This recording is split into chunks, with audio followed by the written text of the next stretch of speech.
The Art of Money Getting. By P. T. Barnum. Introduction. In the United States, where we have more land than people, it is not at all difficult for persons in good health to make money. In this comparatively new field there are so many avenues of success open, so many vocations which are not crowded, that any person of either sex who is willing, at least for the time being, to engage in any respectable occupation that offers, may find lucrative employment. Those who really desire to attain an independence, have only to set their minds upon it, and adopt the proper means, as they do in regard to any other object which they wish to accomplish, and the thing is easily done. But however easy it may be found to make money, I have no doubt many of my hearers will agree it is the most difficult thing in the world to keep it. The road to wealth is, as Dr. Franklin truly says, as plain as the road to the mill. It consists simply in expending less than we earn. That seems to be a very simple problem. Mr. Micawber, one of those happy creations of the genial Dickens, puts the case in a strong light when he says that to have annual income of £20 per annum, and spend £20 and sixpence, is to be the most miserable of men. Whereas, to have an income of only £20, and spend but £19 and sixpence is to be the happiest of mortals. Many of my readers may say, we understand this is economy, and we know economy is wealth. We know we can't eat our cake and keep it also. Yet I beg to say that perhaps more cases of failure arise from mistakes on this point than almost any other. The fact is, many people think they understand economy when they really do not. True economy is misapprehended, and people go through life without properly comprehending what that principle is. One says, I have an income of so much, and here is my neighbor who has the same. Yet every year he gets something ahead and I fall short. Why is it? I know all about economy. He thinks he does, but he does not. There are men who think that economy consists in saving cheese parings and candle ends, in cutting off 2 pence from the laundress bill and doing all sorts of little, mean, dirty things. Economy is not meanness. The misfortune is, also, that this class of persons let their economy apply in only one direction. They fancy they are so wonderfully economical in saving a halfpenny where they ought to spend 2pence, that they think they can afford to squander in other directions. A few years ago, before kerosene oil was discovered or thought of, one might stop overnight at almost any farmer's house in the agricultural districts and get a very good supper, but after supper he might attempt to read in the sitting room, and would find it impossible with the inefficient light of one candle. The hostess, seeing his dilemma, would say, it is rather difficult to read here evenings. The proverb says, you must have a ship at sea in order to be able to burn 2 candles at once. We never have an extra candle except on extra occasions. These extra occasions occur, perhaps, twice a year. In this way the good woman saves $5, $6, or $10 in that time. But the information which might be derived from having the extra light would, of course, far outweigh a ton of candles. But the trouble does not end here. Feeling that she is so economical in tallow candies, she thinks she can afford to go frequently to the village and spend $20 or $30 for ribbons and furbelows, many of which are not necessary.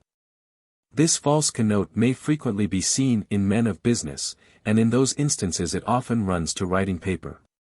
You find good businessmen who save all the old envelopes and scraps, and would not tear a new sheet of paper, if they could avoid it, for the world.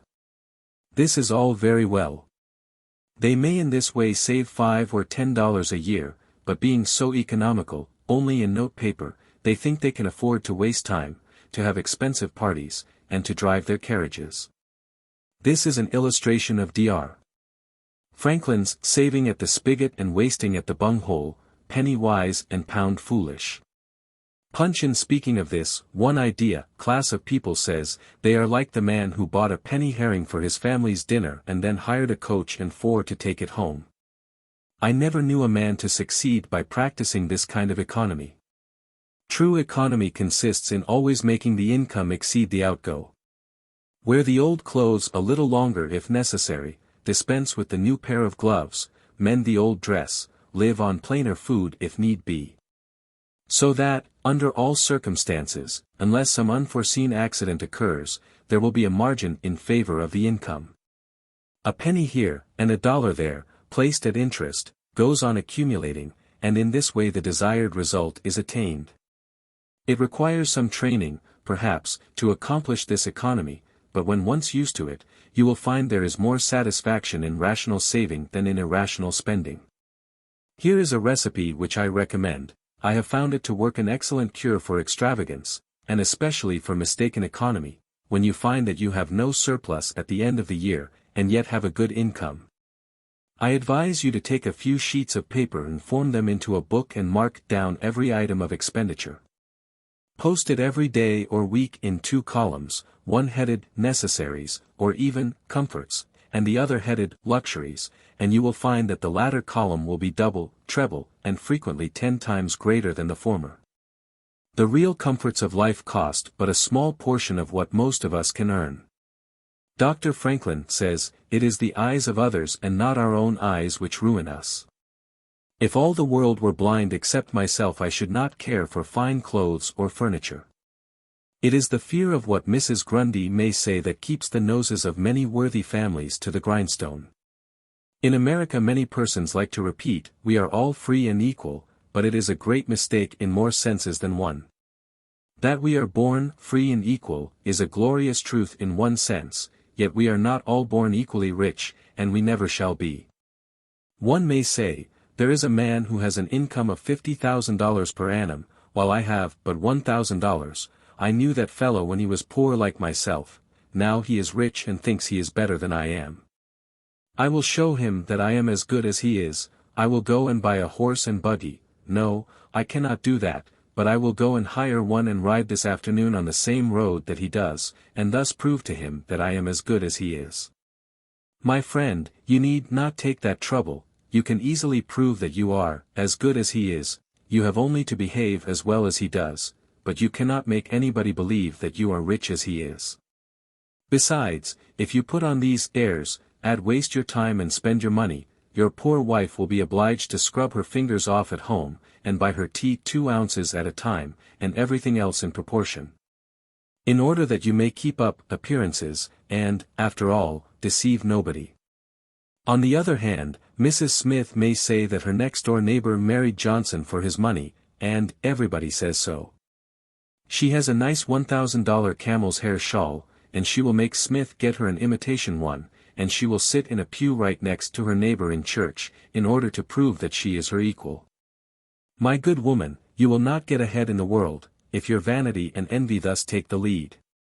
In this country, where we believe the majority ought to rule, we ignore that principle in regard to fashion, and let a handful of people, calling themselves the aristocracy, run up a false standard of perfection. And in endeavoring to rise to that standard, we constantly keep ourselves poor. All the time digging away for the sake of outside appearances. How much wiser to be a law unto ourselves, and say, we will regulate our outgo by our income, and lay up something for a rainy day. People ought to be as sensible on the subject of money getting as on any other subject. Like causes produces like effects. You cannot accumulate a fortune by taking the road that leads to poverty. It needs no prophet to tell us that those who live fully up to their means, without any thought of a reverse in this life, can never attain a pecuniary independence. Men and women accustomed to gratify every whim and caprice, will find it hard, at first, to cut down their various unnecessary expenses, and will feel it a great self-denial to live in a smaller house than they have been accustomed to. With less expensive furniture, less company, less costly clothing, fewer servants, a less number of balls, parties, theater goings, carriage ridings, pleasure excursions, cigar smokings, liquor drinkings, and other extravagances.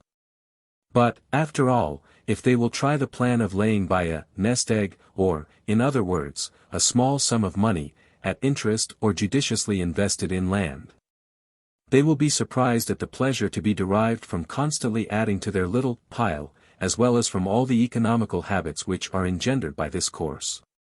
The old suit of clothes, and the old bonnet and dress, will answer for another season. The Croton or spring water taste better than champagne, a cold bath and a brisk walk will prove more exhilarating than a ride in the finest coach. A social chat, an evening's reading in the family circle, or an hour's play of Hunt the Slipper and Blind Man's Buff will be far more pleasant than a $50 or $500 party. When the reflection on the difference in cost is indulged in by those who begin to know the pleasures of saving. Thousands of men are kept poor, and tens of thousands are made so after they have acquired quite sufficient to support them well through life, in consequence of laying their plans of living on too broad a platform.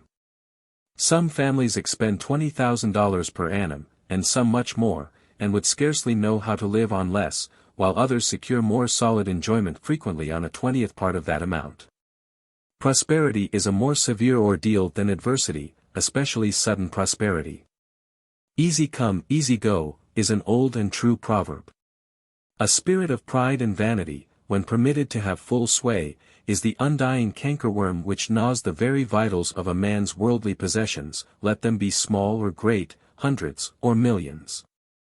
Many persons, as they begin to prosper, immediately expand their ideas and commence expending for luxuries, until in a short time their expenses swallow up their income, and they become ruined in their ridiculous attempts to keep up appearances and make a sensation. I know a gentleman of fortune who says, that when he first began to prosper, his wife would have a new and elegant sofa. That sofa, he says, cost me $30,000. When the sofa reached the house, it was found necessary to get chairs to match, then sideboards, carpets and tables, to correspond with them, and so on through the entire stock of furniture. When at last it was found that the house itself was quite too small and old-fashioned for the furniture, and a new one was built to correspond with the new purchases. Thus, added my friend, summing up an outlay of $30,000, caused by that single sofa, and saddling on me, in the shape of servants, equipage, and the necessary expenses attendant upon keeping up a fine establishment. A yearly outlay of $11,000, and a tight pinch at that, whereas, 10 years ago, we lived with much more real comfort, because with much less care, on as many hundreds. The truth is, he continued, that sofa would have brought me to inevitable bankruptcy, had not a most unexampled title to prosperity kept me above it, and had I not checked the natural desire to cut a dash dot. The foundation of success in life is good health, that is the substratum fortune, it is also the basis of happiness. A person cannot accumulate a fortune very well when he is sick. He has no ambition, no incentive, no force. Of course, there are those who have bad health and cannot help it. You cannot expect that such persons can accumulate wealth, but there are a great many in poor health who need not be so. If, then, sound health is the foundation of success and happiness in life, how important it is that we should study the laws of health, which is but another expression for the laws of nature.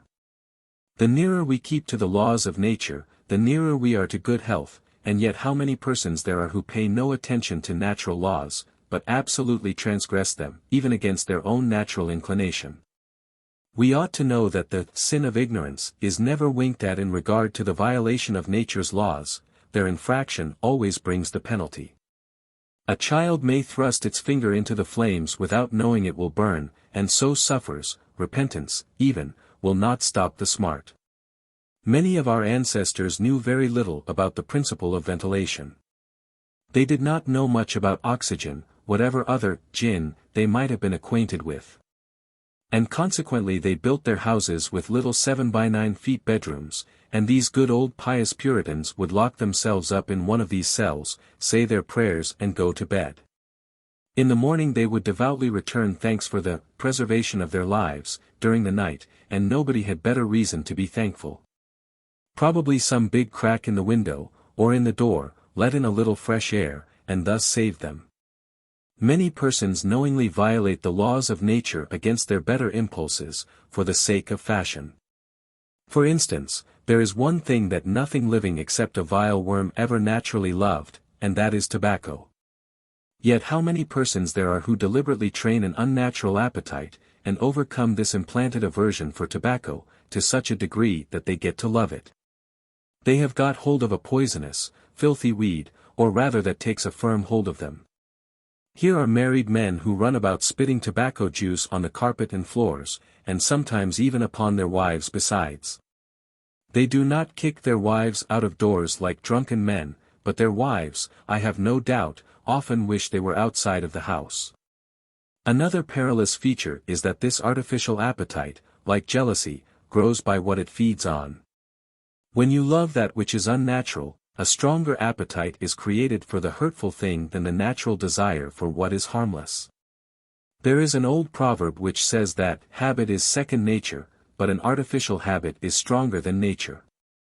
Take for instance, an old tobacco chewer, his love for the quid is stronger than his love for any particular kind of food. He can give up roast beef easier than give up the weed. Young lads regret that they are not men, they would like to go to bed boys and wake up men, and to accomplish this they copy the bad habits of their seniors. Little Tommy and Johnny see their fathers or uncles smoke a pipe, and they say, if I could only do that, I would be a man too. Uncle John has gone out and left his pipe of tobacco, let us try it. They take a match and light it, and then puff away. We will learn to smoke, do you like it, Johnny? That lad dolefully replies, not very much, it tastes bitter. By and by he grows pale, but he persists and he soon offers up a sacrifice on the altar of fashion. But the boys stick to it and persevere until at last they conquer their natural appetites and become the victims of acquired tastes. I speak, by the book, for I have noticed its effects on myself, having gone so far as to smoke 10 or 15 cigars a day, although I have not used the weed during the last 14 years, and never shall again. The more a man smokes, the more he craves smoking, the last cigar smoked simply excites the desire for another, and so on incessantly. Take the tobacco chewer. In the morning, when he gets up, he puts a quid in his mouth and keeps it there all day, never taking it out except to exchange it for a fresh one, or when he is going to eat. Oh, yes, at intervals during the day and evening, many a chewer takes out the quid and holds it in his hand long enough to take a drink, and then pop it goes back again. This simply proves that the appetite for rum is even stronger than that for tobacco.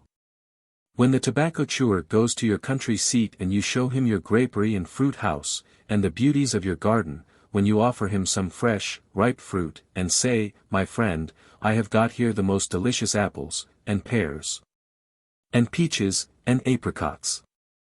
I have imported them from Spain, France, and Italy, just see those luscious grapes, there is nothing more delicious nor more healthy than ripe fruit, so help yourself, I want to see you delight yourself with these things.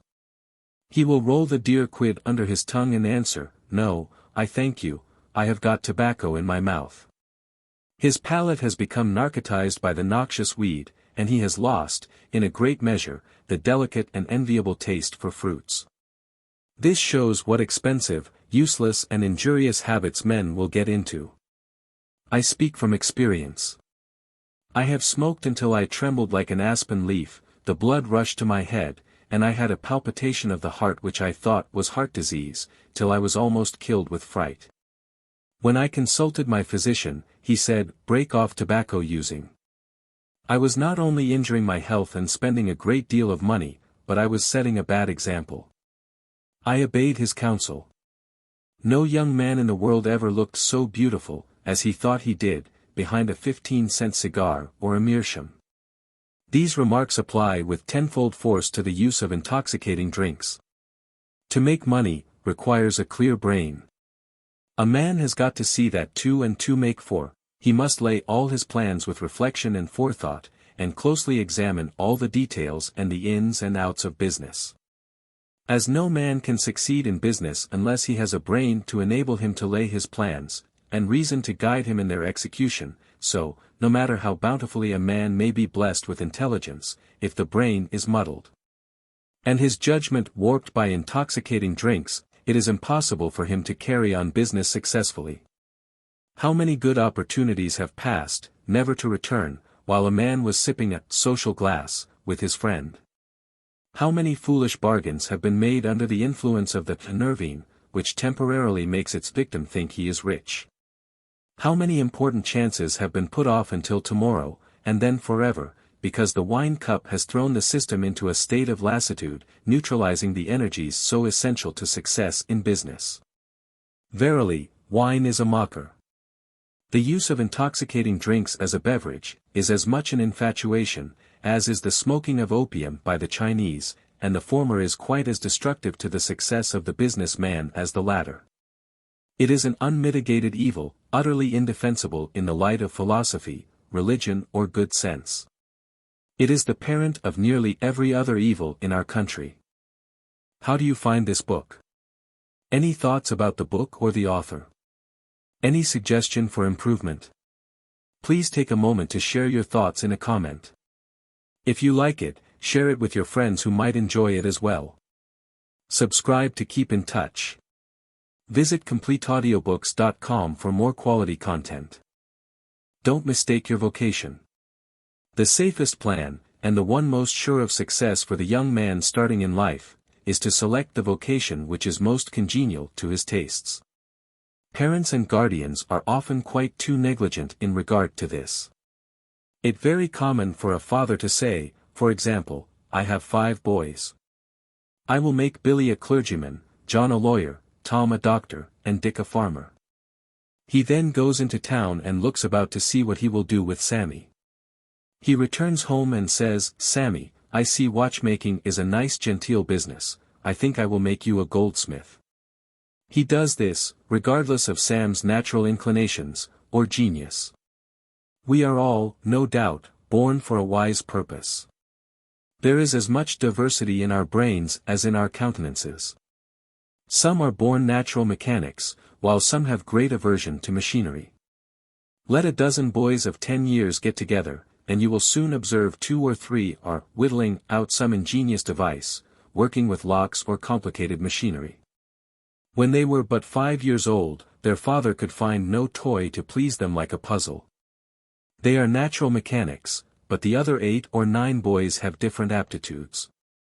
I belong to the latter class. I never had the slightest love for mechanism, on the contrary, I have a sort of abhorrence for complicated machinery. I never had ingenuity enough to whittle a cider tap so it would not leak. I never could make a pen that I could write with, or understand the principle of a steam engine. If a man was to take such a boy as I was, and attempt to make a watchmaker of him, the boy might, after an apprenticeship of 5 or 7 years, be able to take apart and put together a watch. But all through life he would be working uphill and seizing every excuse for leaving his work and idling away his time. Watchmaking is repulsive to him. Unless a man enters upon the vocation intended for him by nature, and best suited to his peculiar genius, he cannot succeed. I am glad to believe that the majority of persons do find their right vocation. Yet we see many who have mistaken their calling, from the blacksmith up, or down, to the clergyman. You will see, for instance, that extraordinary linguist the learned blacksmith, who ought to have been a teacher of languages. And you may have seen lawyers, doctors and clergymen who were better fitted by nature for the anvil or the lapstone. Select the right location. After securing the right vocation, you must be careful to select the proper location. You may have been cut out for a hotel keeper, and they say it requires a genius to know how to keep a hotel. You might conduct a hotel like clockwork, and provide satisfactorily for 500 guests every day. Yet, if you should locate your house in a small village where there is no railroad communication or public travel, the location would be your ruin. It is equally important that you do not commence business where there are already enough to meet all demands in the same occupation. I remember a case which illustrates this subject. When I was in London in 1858, I was passing down Holborn with an English friend and came to the penny shows. They had immense cartoons outside, portraying the wonderful curiosities to be seen, all for a penny.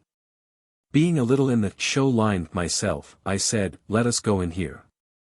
We soon found ourselves in the presence of the illustrious showman, and he proved to be the sharpest man in that line I had ever met.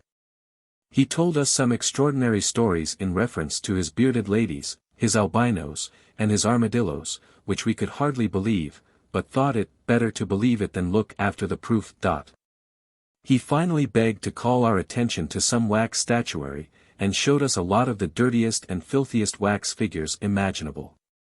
They looked as if they had not seen water since the deluge. "What is there so wonderful about your statuary?" I asked. "I beg you not to speak so satirically," he replied, "Sir, these are not Madame Tussauds wax figures, all covered with gilt and tinsel and imitation diamonds, and copied from engravings and photographs. Mine, sir, were taken from life. Whenever you look upon one of those figures, you may consider that you are looking upon the living individual." Glancing casually at them, I saw one labeled Henry VIII, and feeling a little curious upon seeing that it looked like Calvin Edson, the living skeleton, I said, "Do you call that Henry VIII?" He replied, "Certainly, sir. It was taken from life at Hampton Court, by special order of His Majesty, on such a day." "He would have given the hour of the day if I had resisted," I said. "Everybody knows that Henry VIII was a great stout old king, and that figure is lean and lank. What do you say to that?" "Why," he replied, "you would be lean and lank yourself if you sat there as long as he has." There was no resisting such arguments. I said to my English friend, "Let us go out, do not tell him who I am, I show the white feather, he beats me." He followed us to the door, and seeing the rabble in the street, he called out, "Ladies and gentlemen, I beg to draw your attention to the respectable character of my visitors," pointing to us as we walked away. I called upon him a couple of days afterwards, told him who I was, and said, "My friend, you are an excellent showman, but you have selected a bad location." He replied, "This is true, sir, I feel that all my talents are thrown away. But what can I do?" "You can go to America," I replied. "You can give full play to your faculties over there, you will find plenty of elbow room in America, I will engage you for 2 years, after that you will be able to go on your own account." He accepted my offer and remained 2 years in my New York museum. He then went to New Orleans and carried on a traveling show business during the summer. Today he is worth $60,000, simply because he selected the right vocation and also secured the proper location. The old proverb says, 3 removes are as bad as a fire, but when a man is in the fire, it matters but little how soon or how often he removes. Avoid debt. Young men starting in life should avoid running into debt. There is scarcely anything that drags a person down like debt. It is a slavish position to get in, yet we find many a young man, hardly out of his teens, running in debt. He meets a chum and says, "Look at this, I have got trusted for a new suit of clothes." He seems to look upon the clothes as so much given to him. Well, it frequently is so, but, if he succeeds in paying and then gets trusted again, he is adopting a habit which will keep him in poverty through life. Debt robs a man of his self-respect, and makes him almost despise himself.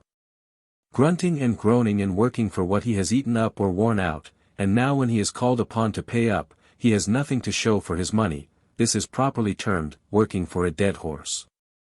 I do not speak of merchants buying and selling on credit, or of those who buy on credit in order to turn the purchase to a profit.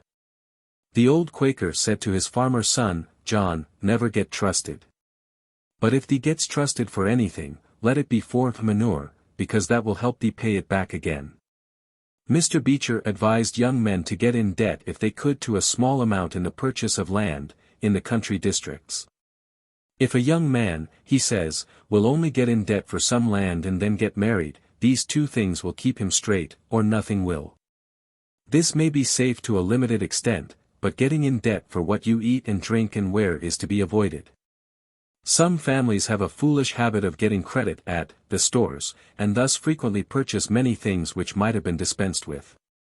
It is all very well to say, "I have got trusted for 60 days, and if I don't have the money the creditor will think nothing about it." There is no class of people in the world, who have such good memories as creditors. When the 60 days run out, you will have to pay. If you do not pay, you will break your promise, and probably resort to a falsehood. You may make some excuse or get in debt elsewhere to pay it, but that only involves you the deeper. A good-looking, lazy young fellow, was the apprentice boy, Horatio. His employer said, "Horatio, did you ever see a snail?" I think, I have, he drawled out.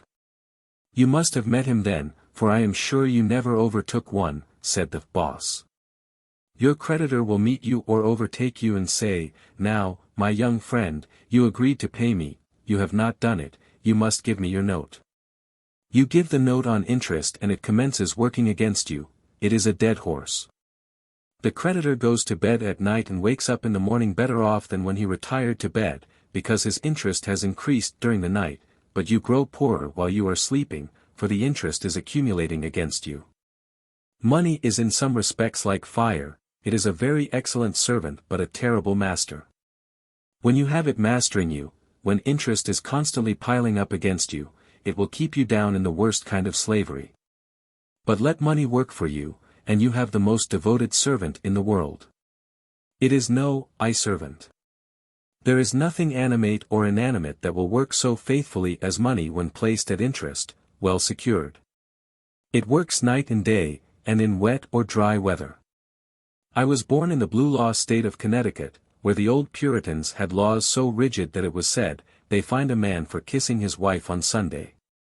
Yet these rich old Puritans would have thousands of dollars at interest, and on Saturday night would be worth a certain amount, on Sunday they would go to church and perform all the duties of a Christian. On waking up on Monday morning, they would find themselves considerably richer than the Saturday night previous, simply because their money placed at interest had worked faithfully for them all day Sunday, according to law. Do not let it work against you. If you do, there is no chance for success in life so far as money is concerned. John Randolph, the eccentric Virginian, once exclaimed in Congress, Mr. Speaker, I have discovered the philosopher's stone, pay as you go. This is, indeed, nearer to the philosopher's stone than any alchemist has ever yet arrived. Persevere. When a man is in the right path, he must persevere. I speak of this because there are some persons who are born tired, naturally lazy and possessing no self-reliance and no perseverance. But they can cultivate these qualities, as Davy Crockett said. This thing remember, when I am dead, be sure you are right, then go ahead. It is this go-aheadativeness, this determination not to let the horrors, or the blues, take possession of you, so as to make you relax your energies in the struggle for independence, which you must cultivate. How many have almost reached the goal of their ambition, but, losing faith in themselves, have relaxed their energies, and the golden prize has been lost forever. It is, no doubt, often true, as Shakespeare says. There is a tide in the affairs of men, which, taken at the flood, leads on to fortune. If you hesitate, some bolder hand will stretch out before you and get the prize. Remember the proverb of Solomon, he becometh poor that dealeth with a slack hand, but the hand of the diligent maketh rich. Perseverance is sometimes but another word for self-reliance. Many persons naturally look on the dark side of life, and borrow trouble. They are born so. Then they ask for advice, and they will be governed by one wind and blown by another, and cannot rely upon themselves. Until you can get so that you can rely upon yourself, you need not expect to succeed.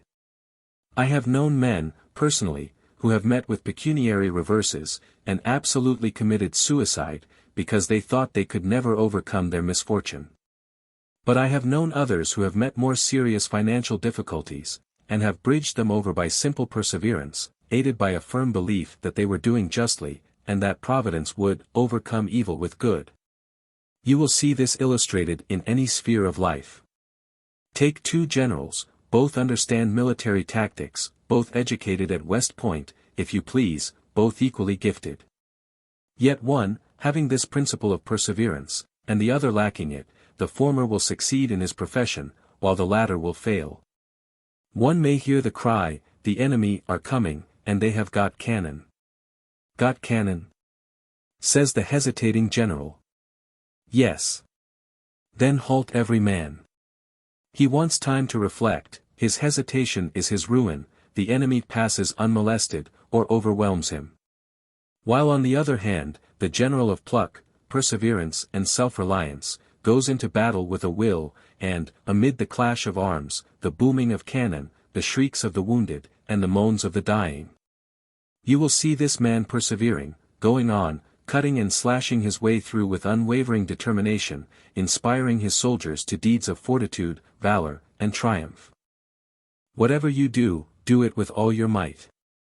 Work at it, if necessary, early and late, in season and out of season, not leaving a stone unturned, and never deferring for a single hour that which can be done just as well now.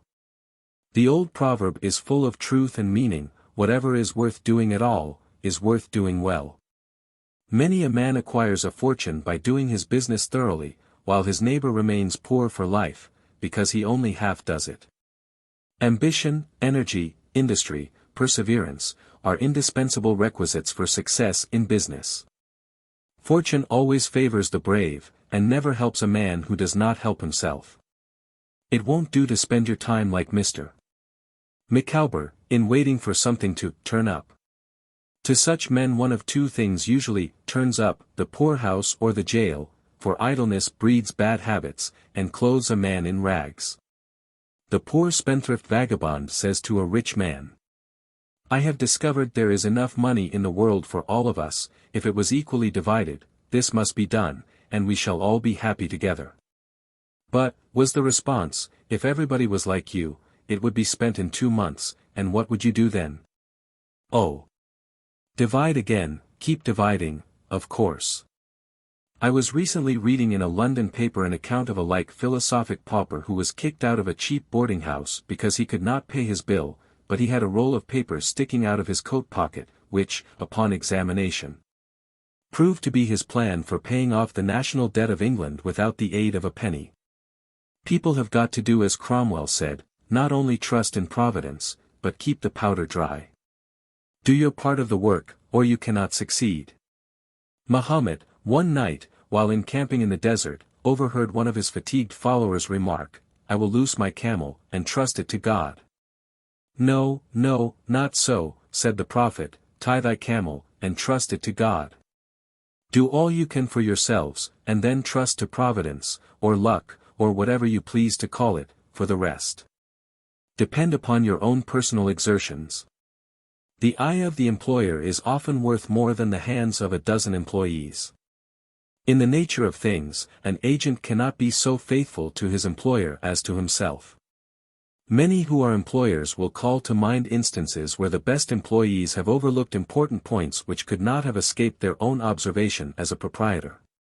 No man has a right to expect to succeed in life unless he understands his business, and nobody can understand his business thoroughly unless he learns it by personal application and experience. A man may be a manufacturer, he has got to learn the many details of his business personally. He will learn something every day, and he will find he will make mistakes nearly every day. And these very mistakes are helps to him in the way of experiences if he but heeds them. He will be like the Yankee tin peddler, who, having been cheated as to quality in the purchase of his merchandise, said, "All right, there's a little information to be gained every day, I will never be cheated in that way again." Thus a man buys his experience, and it is the best kind if not purchased at too dear a rate. I hold that every man should, like Cuvier, the French naturalist, thoroughly know his business. So proficient was he in the study of natural history, that you might bring to him the bone, or even a section of a bone of an animal which he had never seen described, and, reasoning from analogy, he would be able to draw a picture of the object from which the bone had been taken. On one occasion his students attempted to deceive him. They rolled one of their number in a cow's skin and put him under the professor's table as a new specimen. When the philosopher came into the room, some of the students asked him what animal it was. Suddenly the animal said, "I am the devil and I am going to eat you." It was but natural that Cuvier should desire to classify this creature, and examining it intently, he said, "Divided hoof, graminivorous. It cannot be done." He knew that an animal with a split hoof must live upon grass and grain, or other kind of vegetation, and would not be inclined to eat flesh, dead or alive, so he considered himself perfectly safe. The possession of a perfect knowledge of your business is an absolute necessity in order to ensure success. Among the maxims of the elder Rothschild was one, all-apparent paradox: be cautious and bold. This seems to be a contradiction in terms, but it is not, and there is great wisdom in the maxim.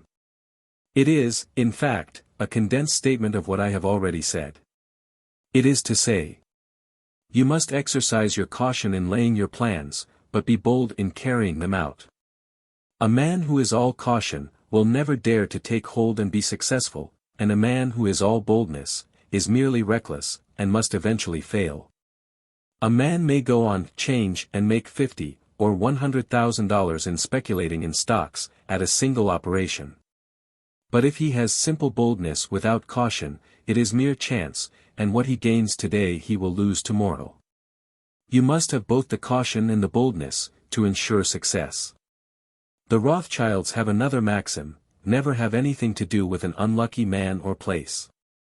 That is to say, never have anything to do with a man or place which never succeeds, because, although a man may appear to be honest and intelligent, yet if he tries this or that thing and always fails, it is on account of some fault or infirmity that you may not be able to discover but nevertheless which must exist. There is no such thing in the world as luck. There never was a man who could go out in the morning and find a purse full of gold in the street today, and another tomorrow, and so on, day after day. He may do so once in his life. But so far as mere luck is concerned, he is as liable to lose it as to find it. Like causes produce like effects. If a man adopts the proper methods to be successful, luck will not prevent him. If he does not succeed, there are reasons for it, although, perhaps, he may not be able to see them. Use the best tools. Men in engaging employees should be careful to get the best.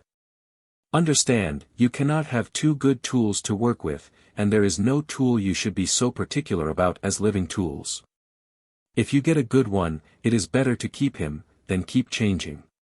He learns something every day, and you are benefited by the experience he acquires. He is worth more to you this year than last, and he is the last man to part with, provided his habits are good, and he continues faithful. If, as he gets more valuable, he demands an exorbitant increase of salary, on the supposition that you can't do without him, let him go. Whenever I have such an employee, I always discharge him. First, to convince him that his place may be supplied, and second, because he is good for nothing if he thinks he is invaluable and cannot be spared. But I would keep him, if possible, in order to profit from the result of his experience. An important element in an employee is the brain. You can see bills up, hands wanted, but hands are not worth a great deal without heads. Mr. Beecher illustrates this, in this wise. An employee offers his services by saying, "I have a pair of hands and one of my fingers thinks." "That is very good," says the employer. Another man comes along, and says, he has two fingers that think. "Ah! That is better." But a third calls in and says that all his fingers and thumbs think. "That is better still." Finally another steps in and says, "I have a brain that thinks, I think all over, I am a thinking as well as a working man." "You are the man I want," says the delighted employer. Those men who have brains and experience are therefore the most valuable and not to be readily parted with. It is better for them, as well as yourself, to keep them, at reasonable advances in their salaries from time to time. Don't get above your business. Young men after they get through their business training, or apprenticeship, instead of pursuing their avocation and rising in their business, will often lie about doing nothing. They say, "I have learned my business, but I am not going to be a hireling. What is the object of learning my trade or profession, unless I establish myself?" Have you capital to start with? No, but I am going to have it. How are you going to get it? I will tell you confidentially, I have a wealthy old aunt, and she will die pretty soon, but if she does not, I expect to find some rich old man who will lend me a few thousands to give me a start. If I only get the money to start with, I will do well. There is no greater mistake than when a young man believes he will succeed with borrowed money. Why? Because every man's experience coincides with that of Mr. Astor, who said, it was more difficult for him to accumulate his first $1,000, than all the succeeding millions that made up his colossal fortune. Money is good for nothing unless you know the value of it by experience. Give a boy $20,000 and put him in business, and the chances are that he will lose every dollar of it before he is a year older. Like buying a ticket in the lottery, and drawing a prize, it is easy come, easy go. He does not know the value of it. Nothing is worth anything, unless it costs effort. Without self-denial and economy, patience and perseverance, and commencing with capital which you have not earned, you are not sure to succeed in accumulating. Young men, instead of waiting for dead men's shoes, should be up and doing, for there is no class of persons who are so unaccommodating in regard to dying as these rich old people, and it is fortunate for the expectant heirs that it is so. 9 out of 10 of the rich men of our country today, started out in life as poor boys, with determined wills, industry, perseverance, economy and good habits. They went on gradually, made their own money and saved it. And this is the best way to acquire a fortune. Stephen Girard started life as a poor cabin boy, and died worth $9 million. A.T. Stewart was a poor Irish boy, and he paid taxes on $1.5 million of income per year. John Jacob Astor was a poor farmer boy, and died worth 20 millions. Cornelius Vanderbilt began life rowing a boat from Staten Island to New York. He presented our government with a steamship worth $1 million, and died worth 50 million. There is no royal road to learning, says the proverb, and I may say it is equally true, there is no royal road to wealth. But I think there is a royal road to both. The road to learning is a royal one. The road that enables the student to expand his intellect and add every day to his stock of knowledge, until, in the pleasant process of intellectual growth, he is able to solve the most profound problems, to count the stars, to analyze every atom of the globe, and to measure the firmament. This is a regal highway, and it is the only road worth traveling. So in regard to wealth, go on in confidence, study the rules, and above all things, study human nature.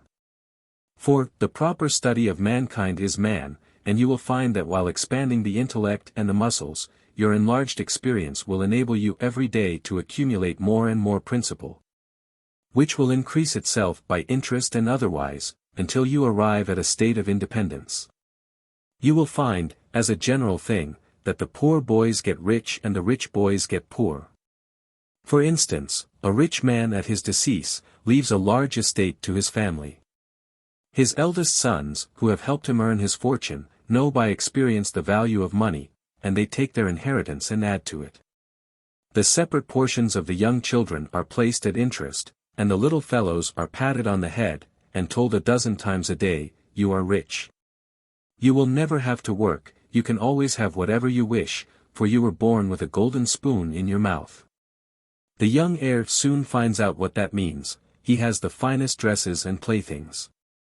He is crammed with sugar candies and almost killed with kindness, and he passes from school to school, petted and flattered.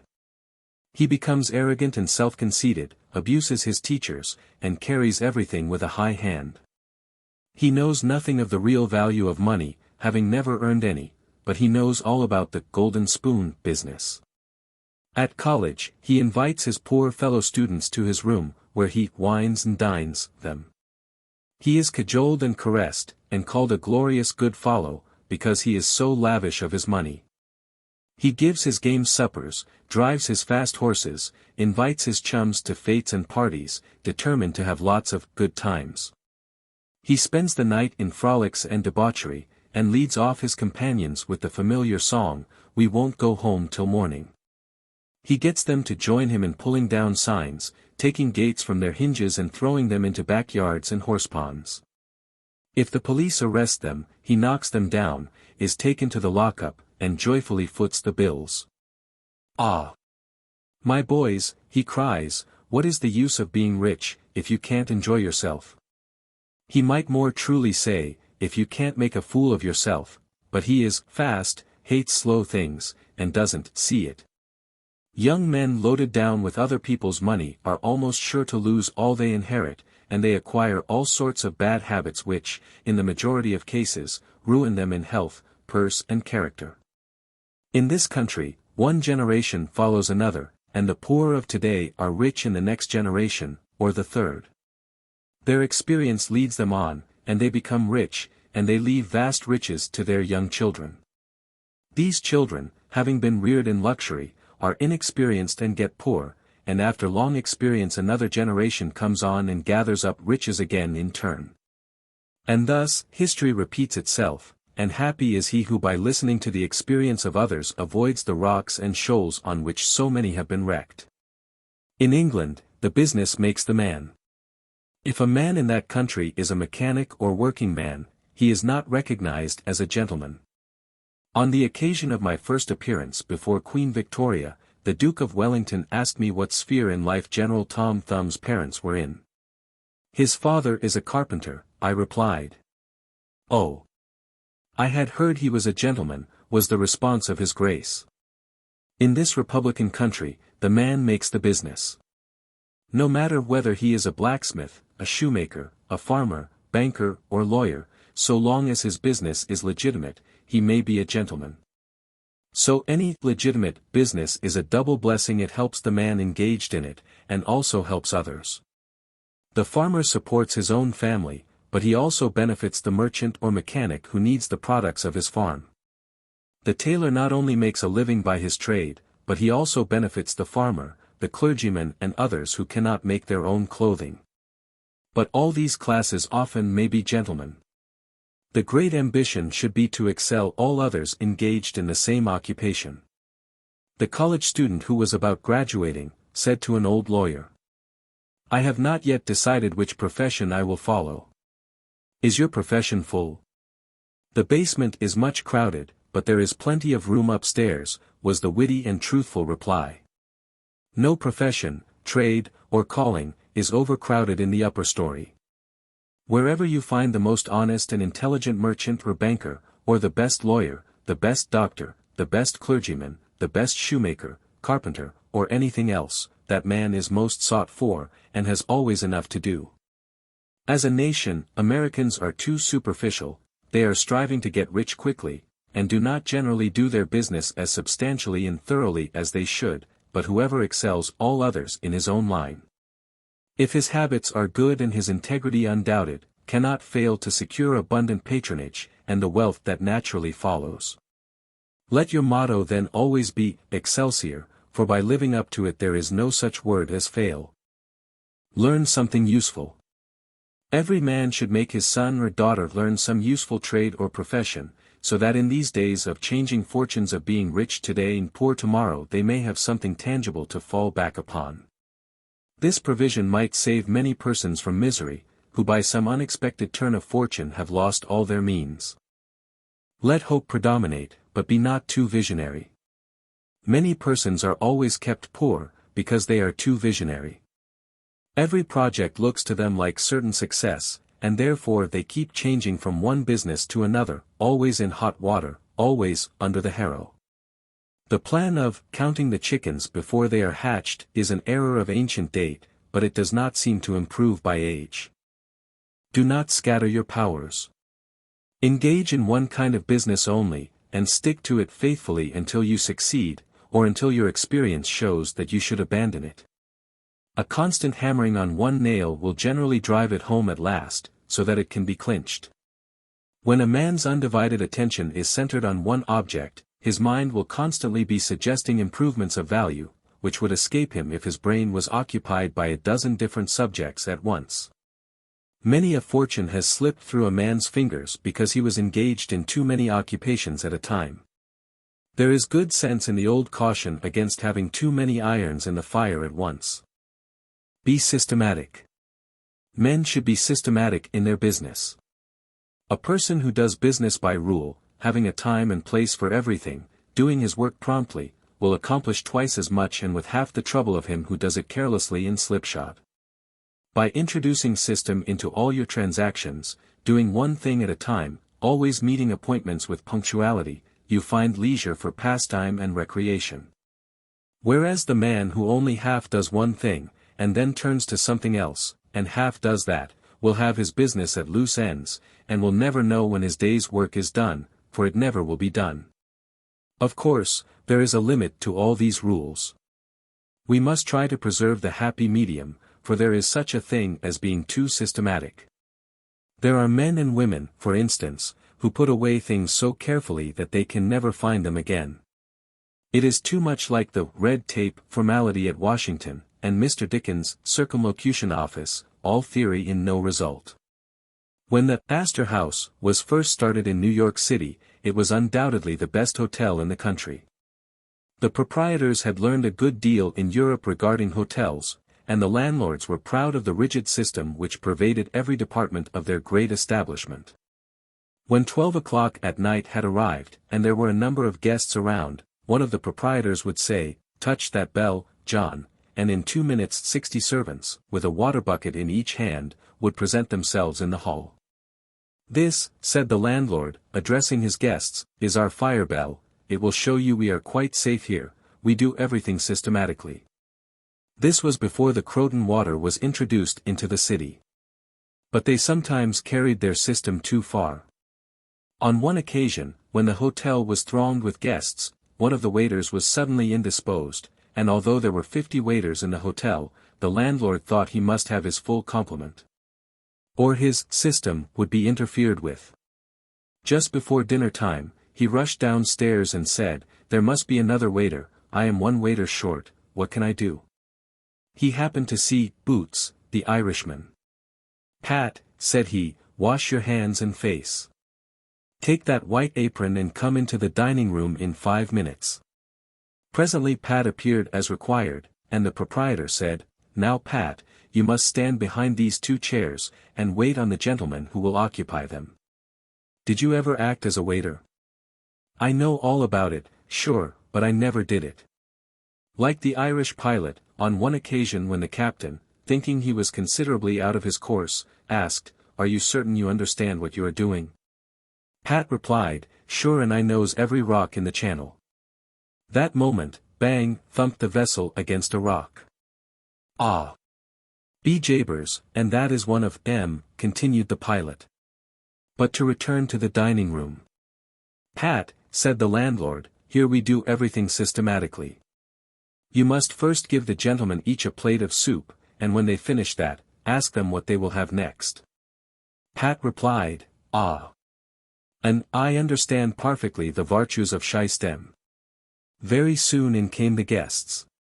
The plates of soup were placed before them. One of Pat's 2 gentlemen ate his soup, the other did not care for it. He said, "Waiter, take this plate away and bring me some fish." Pat looked at the untasted plate of soup, and remembering the instructions of the landlord in regard to system, replied, "Not till ye have ate your soup." Of course that was carrying system entirely too far. Read the newspapers. Always take a trustworthy newspaper, and thus keep thoroughly posted in regard to the transactions of the world. He who is without a newspaper is cut off from his species. In these days of telegraphs and steam, many important inventions and improvements in every branch of trade are being made, and he who don't consult the newspapers will soon find himself and his business left out in the cold. Beware of outside operations. We sometimes see men who have obtained fortunes, suddenly become poor. In many cases, this arises from intemperance, and often from gaming, and other bad habits. Frequently it occurs because a man has been engaged in outside operations, of some sort. When he gets rich in his legitimate business, he is told of a grand speculation where he can make a score of thousands. He is constantly flattered by his friends, who tell him that he is born lucky, that everything he touches turns into gold. Now if he forgets that his economical habits, his rectitude of conduct and a personal attention to a business which he understood, caused his success in life, he will listen to the siren voices. He says, "I will put in $20,000. I have been lucky, and my good luck will soon bring me back $60,000. A few days elapse and it is discovered he must put in $10,000 more. Soon after he is told, it is all right, but certain matters not foreseen, require an advance of $20,000 more, which will bring him a rich harvest. But before the time comes around to realize, the bubble bursts, he loses all he is possessed of, and then he learns what he ought to have known at the first, that however successful a man may be in his own business, If he turns from that and engages ill a business which he don't understand, he is like Samson when shorn of his locks his strength has departed, and he becomes like other men. If a man has plenty of money, he ought to invest something in everything that appears to promise success, and that will probably benefit mankind. But let the sums thus invested be moderate in amount, and never let a man foolishly jeopardize a fortune that he has earned in a legitimate way, by investing it in things in which he has had no experience. Don't endorse without security.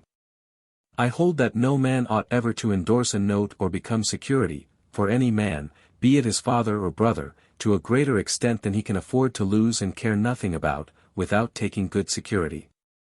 Here is a man that is worth $20,000, he is doing a thriving manufacturing or mercantile trade, you are retired and living on your money.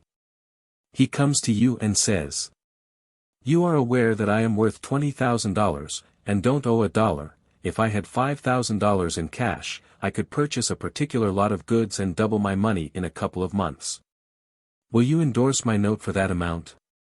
You reflect that he is worth $20,000, and you incur no risk by endorsing his note, you like to accommodate him, and you lend your name without taking the precaution of getting security.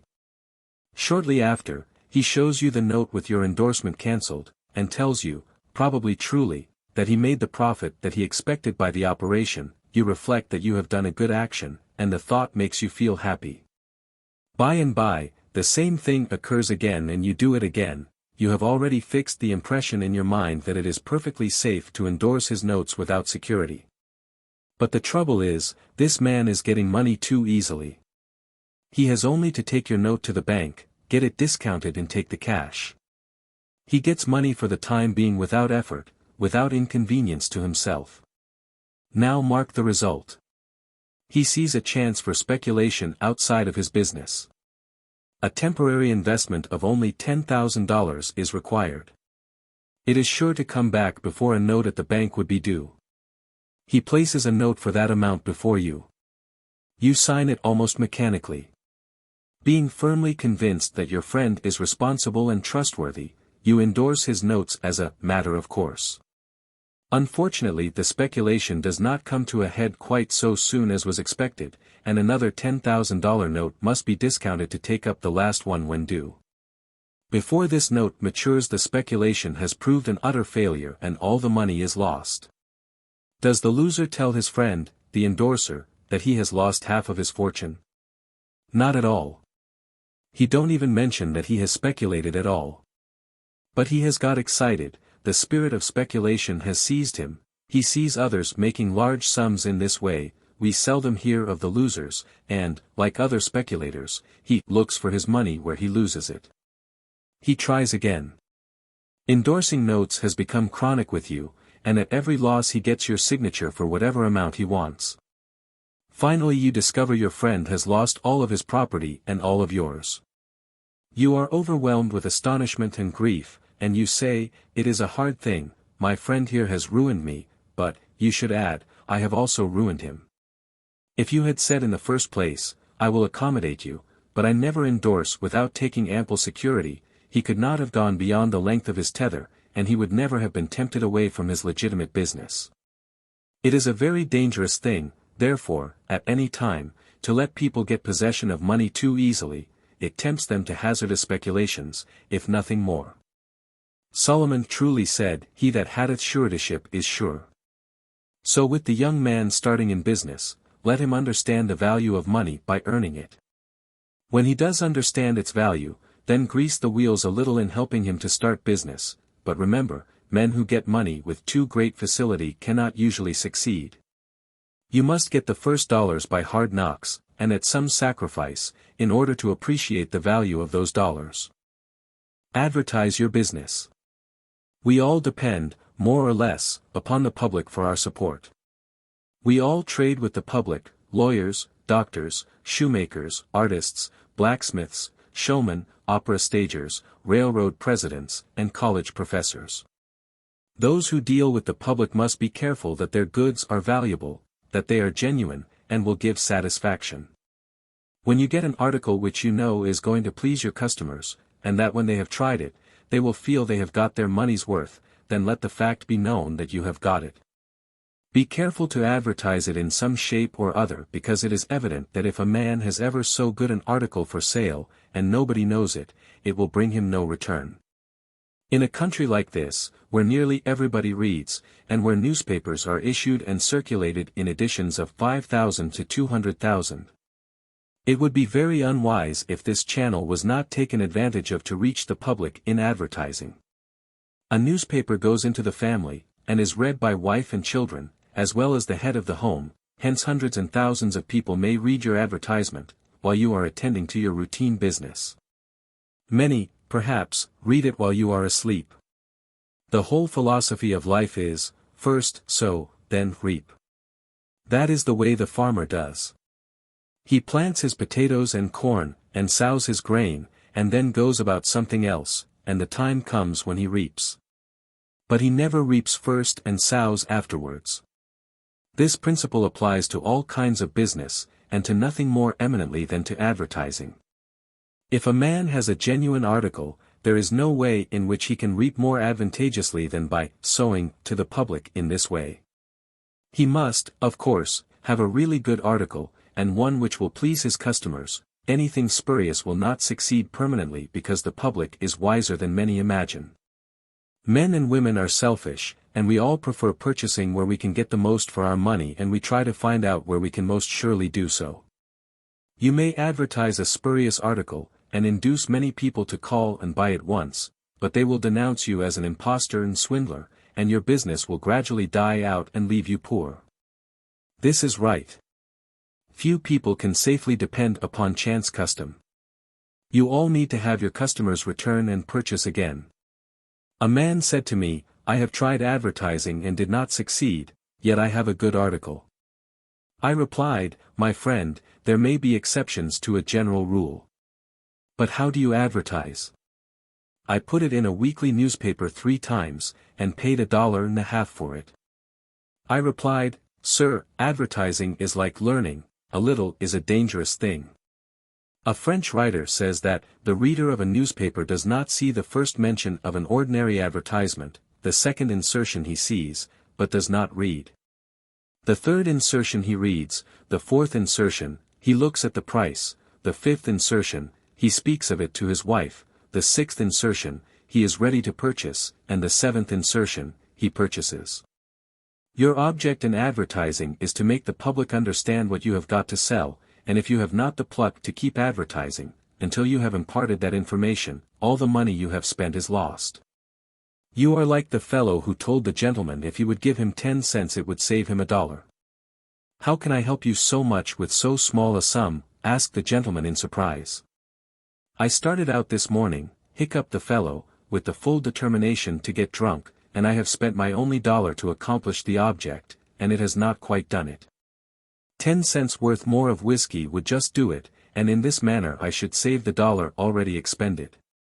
So a man who advertises at all must keep it up until the public know who and what he is, and what his business is, or else the money invested in advertising is lost.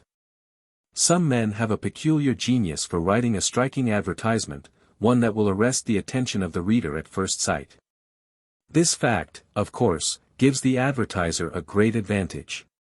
Sometimes a man makes himself popular by an unique sign or a curious display in his window. Recently I observed a swing sign extending over the sidewalk in front of a store, on which was the inscription in plain letters, "Don't read the other side." Of course I did, and so did everybody else, and I learned that the man had made all independence by first attracting the public to his business in that way and then using his customers well afterwards.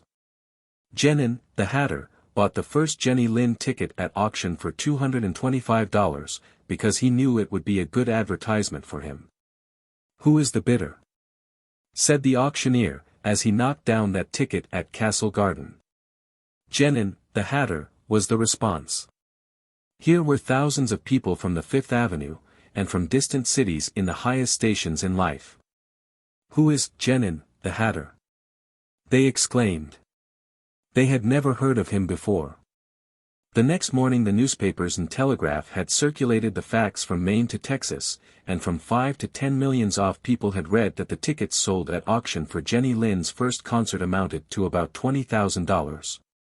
And that a single ticket was sold at $225, to Genin, the Hatter. Men throughout the country involuntarily took off their hats to see if they had a Genin hat on their heads. At a town in Iowa it was found that in the crowd around the post office, there was one man who had a Genin hat, and he showed it in triumph, although it was worn out and not worth 2 cents.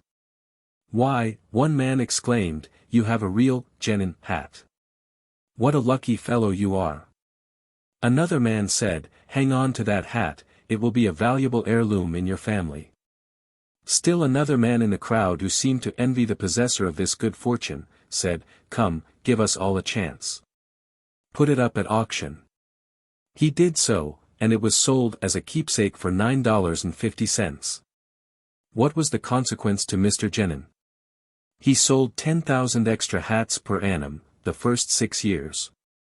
9/10 of the purchasers bought of him, probably, out of curiosity, and many of them, finding that he gave them an equivalent for their money, became his regular customers. This novel advertisement first struck their attention, and then, as he made a good article, they came again.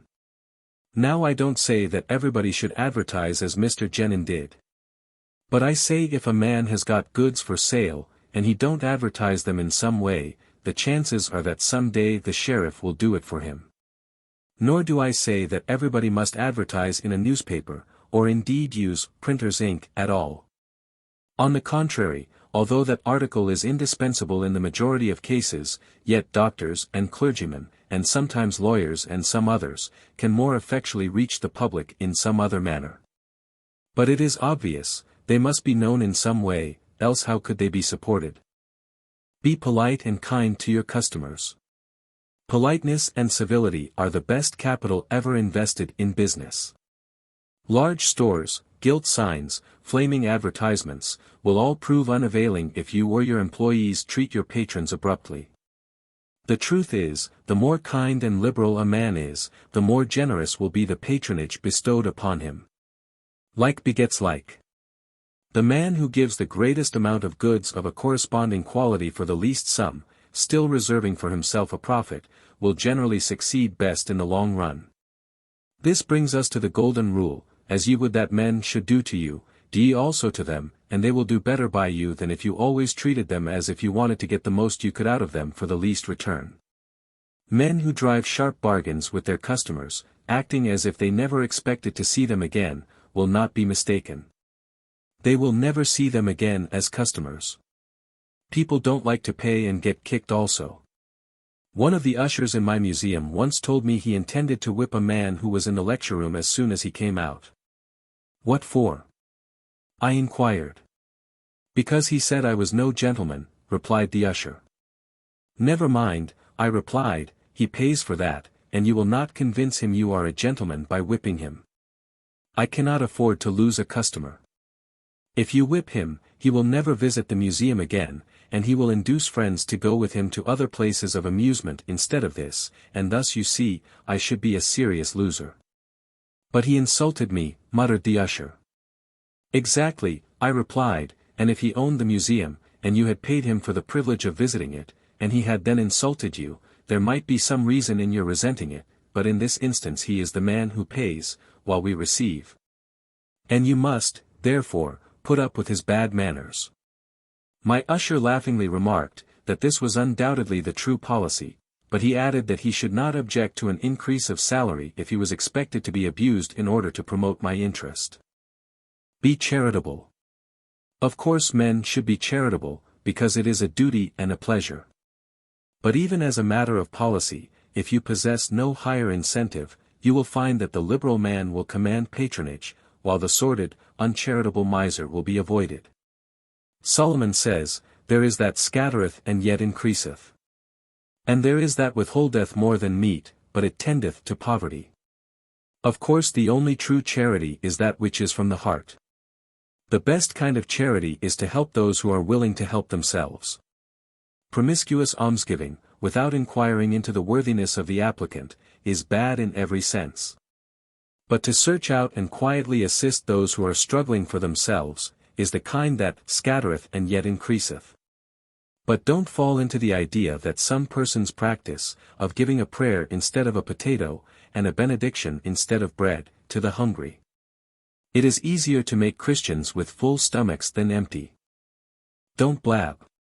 Some men have a foolish habit of telling their business secrets.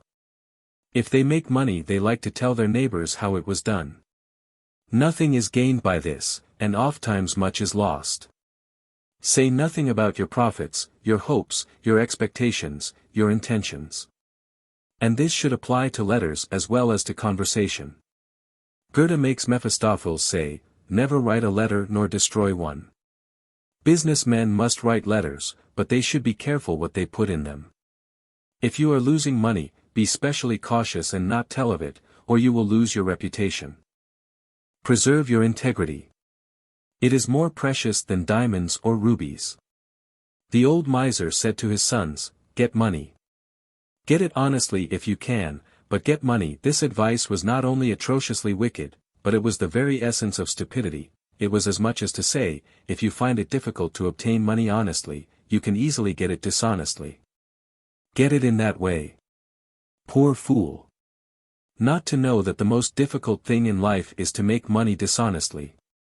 Not to know that our prisons are full of men who attempted to follow this advice. Not to understand that no man can be dishonest, without soon being found out, and that when his lack of principle is discovered, nearly every avenue to success is closed against him forever. The public very properly shun all whose integrity is doubted. No matter how polite and pleasant and accommodating a man may be, none of us dare to deal with him if we suspect false weights and measures. Strict honesty, not only lies at the foundation of all success in life, financially, but in every other respect. Uncompromising integrity of character is invaluable. It secures to its possessor a peace and joy which cannot be attained without it, which no amount of money, or houses and lands can purchase. A man who is known to be strictly honest, may be ever so poor, but he has the purses of all the community at his disposal, for all know that if he promises to return what he borrows, he will never disappoint them. As a mere matter of selfishness, therefore, if a man had no higher motive for being honest, all will find that the maxim of Dr. Franklin can never fail to be true, that honesty is the best policy. To get rich is not always equivalent to being successful. There are many rich poor men, while there are many others, honest and devout men and women, who have never possessed so much money as some rich persons squander in a week. But who are nevertheless really richer and happier than any man can ever be while he is a transgressor of the higher laws of his being. The inordinate love of money, no doubt, may be and is the root of all evil, but money itself, when properly used, is not only a handy thing to have in the house, but affords the gratification of blessing our race by enabling its possessor to enlarge the scope of human happiness and human influence. The desire for wealth is nearly universal, and none can say it is not laudable, provided the possessor of it accepts its responsibilities, and uses it as a friend to humanity. The history of money-getting, which is commerce, is a history of civilization, and wherever trade has flourished most, there, too, have art and science produced the noblest fruits. In fact, as a general thing, money-getters are the benefactors of our race. To them, in a great measure, are we indebted for our institutions of learning and of art, our academies, colleges and churches. It is no argument against the desire for, or the possession of wealth, to say that there are sometimes misers who hoard money only for the sake of hoarding and who have no higher aspiration than to grasp everything which comes within their reach. As we have sometimes hypocrites in religion, and demagogues in politics, so there are occasionally misers among money-getters. These, however, are only exceptions to the general rule. But when, in this country, we find such a nuisance and stumbling block as a miser, we remember with gratitude that in America we have no laws of primogeniture. And that in the due course of nature the time will come when the hoarded dust will be scattered for the benefit of mankind. To all men and women, therefore, do I conscientiously say, make money honestly, and not otherwise, for Shakespeare has truly said, he that wants money, means, and content, is without three good friends. The end.